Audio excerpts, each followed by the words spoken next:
The rain came down in sheets that night, turning the streets into slick silver rivers under the weak glow of the city lights. Through the storm, a young woman named Amara ran, her small purse clutched tight against her chest. Her shoes were a lost cause, soaked through, and her breath came in ragged gasps. Fear, cold and sharp, spurred her on. She wasn't running from something. She was running towards it. At the crest of the hill, a grand white mansion stood like a beacon against the inky sky. Light and faint echoes of laughter spilled from its windows, a picture of warmth and safety. But Amara knew better. Behind that beautiful facade, something terrible was about to unfold. She reached the imposing iron gate and slammed her hand on the bell, her fingers trembling. A guard appeared, his face a mask of confusion as he took in her drenched, breathless state. "I need to see Mr. Donovan," she pleaded, her voice shaking but desperate. The guard frowned. "At this hour? Who are you?" "It's urgent," she begged. "Please, just tell him a girl named Amara is here. It's about his wife." The guard hesitated. Disturbing the millionaire, especially during one of his wife's famous parties, was unheard of. But the raw, honest fear in Amara's eyes made him pick up the phone. The minutes stretched into an eternity as rain continued to lash down. Amara shivered, whispering to herself, "Please, just let me in before it's too late." Finally, a servant appeared and beckoned her to follow. She stepped from the storm into the warmth of the mansion, leaving a trail of water on the polished marble floor. A magnificent chandelier glittered above, and the sound of music and laughter grew louder. Through an open doorway, she saw him, Mr. Donovan, tall and immaculate, surrounded by guests, and beside him his wife, elegant and smiling. The moment Amara entered the room, every head turned. She was a stark contrast to the opulence around her, cold, wet, and visibly terrified. But she didn't care. She took a shaky step forward, her voice cracking as it cut through the chatter. "Please, don't go outside tonight." The room fell dead silent. The music ground to a halt. Mr. Donovan blinked, startled. "Excuse me?" he asked, his voice soft. "Please," Amara repeated, tears now mixing with the raindrops on her face. "Don't go outside. Your wife is planning something. I'm begging you. Don't." A collective gasp swept through the room. His wife's smile froze, a flicker of something in her eyes. "What is this nonsense?" she snapped. "Who let her in?" Guests exchanged awkward glances, whispering that the girl must be drunk or crazy. But Amara's gaze never left Mr. Donovan. "I'm not lying, sir," she said, her voice dropping to a whisper. "You have to trust me, even if you don't know who I am." Mr. Donovan, a man not easily shaken, frowned. There was something genuine in her trembling voice. "Who are you?" he asked gently. "My name is Amara," she whispered back. "I used to work here." Recognition dawned on his face. You were one of the maids my wife dismissed last year." "Yes," she confirmed, nodding frantically. "And I didn't come here for money or trouble. I came here to save your life." The room, once filled with warmth, was now icy with tension. His wife let out a strained laugh. "This is ridiculous. You see the kind of people you hire? She's just a disgruntled former employee looking for drama." But Amara stood her ground. Her voice grew firmer. "Please, sir. I know how this sounds, but your wife has men waiting outside. If you step out of this house tonight, they will—" She choked on the words, her breath hitching. "They will hurt you." For a long moment, the only sound was the crackle of the fire. "Enough," Mr. Donovan said, though his voice lacked its usual certainty. "Someone escort her out."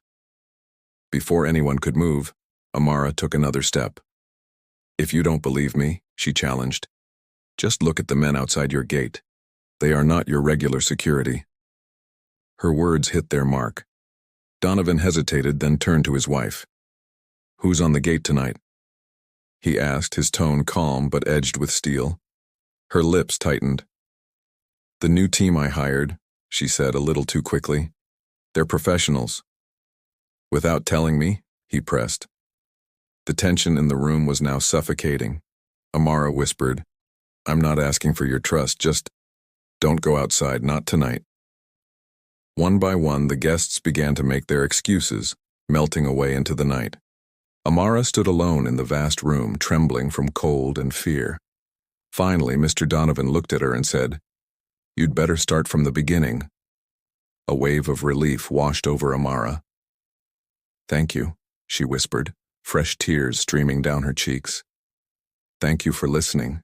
As the grand doors closed, the mansion felt different, heavy, dark, and filled with a silent dread. The laughter was gone. The wife stood rigidly by the piano, her eyes darting towards the windows, towards the shadows where men were waiting. And Amara, the girl who was once invisible in this house, now stood at its center. She had spoken the truth. Now all that mattered was whether he believed her. The storm raged on, and the night was far from over. The storm raged outside, mirroring the one brewing within the mansion walls. Amara, a former maid, sat shivering, not from the cold, but from the terrifying truth she held. Across from her, the wealthy Mr. Donovan stared, his face a mask of disbelief.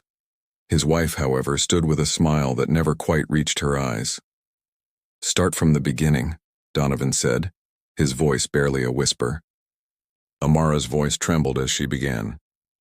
"Months ago, I worked here. One night, while cleaning near the garden, I heard voices. Your wife, sir, and two men.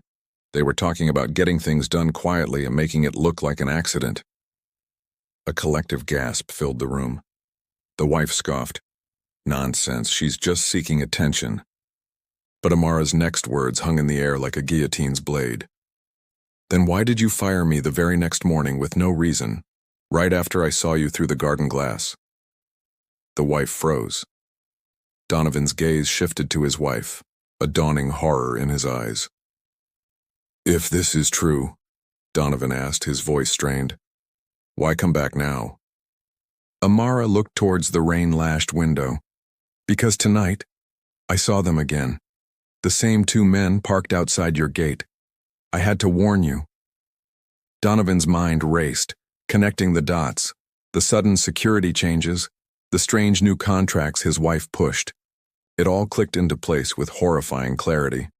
He stood, pulling out his phone. "This is insane," his wife shrieked, her composure cracking.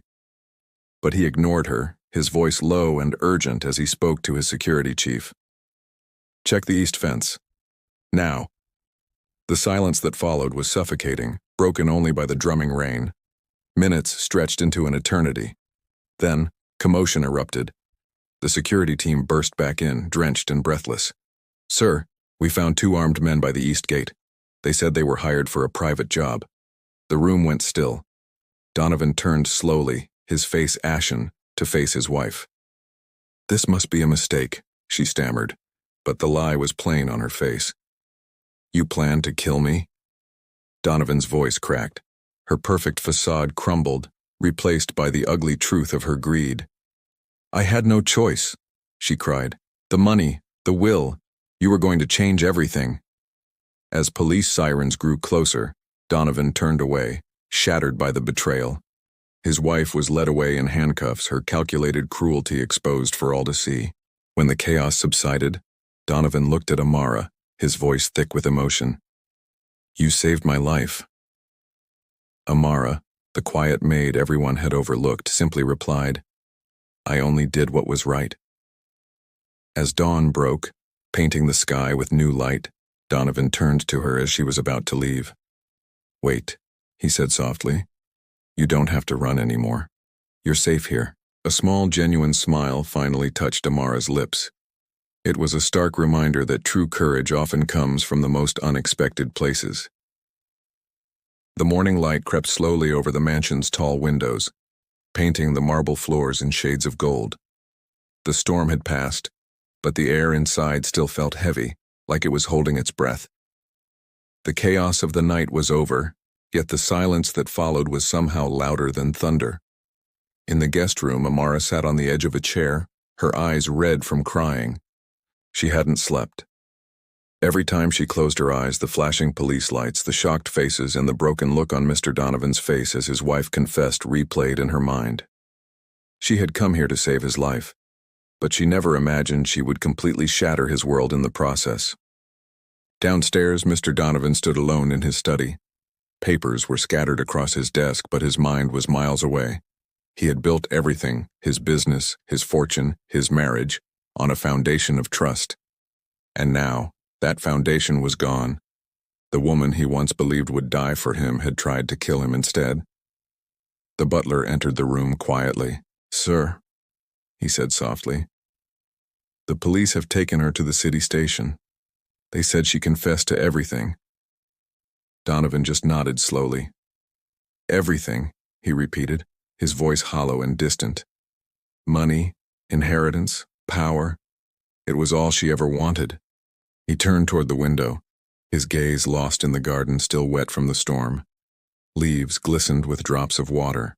Near the fence, a piece of police tape fluttered in the wind, the very spot where death had been waiting for him just hours ago.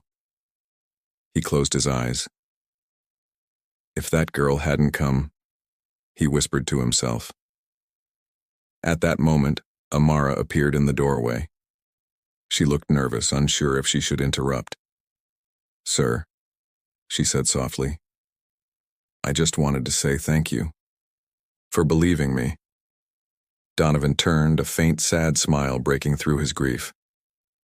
"No, Amara," he said, his voice gentle.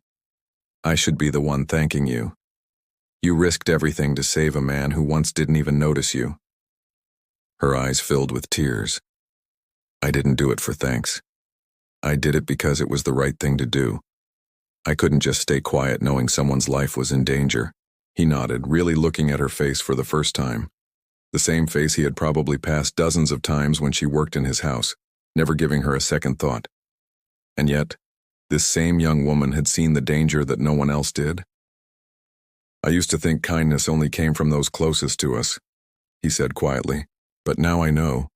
It comes from those who are brave enough to care even when they have no reason to." Amara looked down. "I just did what I wish someone had done for me once." He didn't ask what she meant, but the deep sadness in her eyes told a story of its own. A few days later, the story was everywhere. Millionaire saved by former maid after wife. Murder plot exposed. News vans camped outside the mansion.